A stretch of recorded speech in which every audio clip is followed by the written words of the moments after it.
बिस्मिल्लाहिर्रहमानिर्रहीम अस्सलाम वालेकुम रहमतुल्लाहि व बरकातहू। मैं राय मोहम्मद हयात इस वक्त मस्जिद अल नबवी में, ये इलेक्ट्रॉनिक्स लिफ्ट नीचे हमामों की तरफ जा रही है। ये नीचे हमामों का एरिया है, गुसल खाने,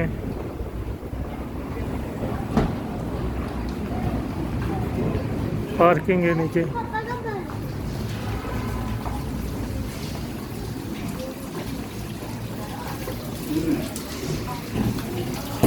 ये माशाल्लाह हाजी हज़रात वुज़ू फरमा रहे हैं।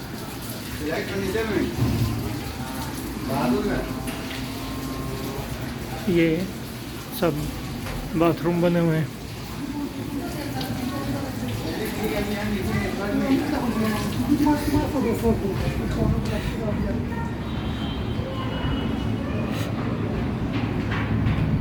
माशाल्लाह बहुत प्यारा मस्जिद नबवी के मंज़र हैं। ये नीचे पार्किंग है मस्जिद नबवी के नीचे गाड़ियों की।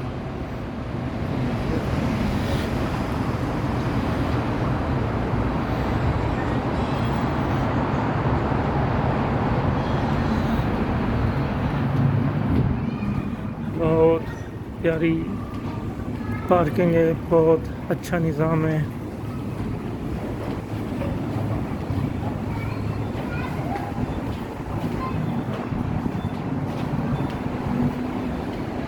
ये सब पार्किंग ही पार्किंग है मस्जिद नबवी के नीचे।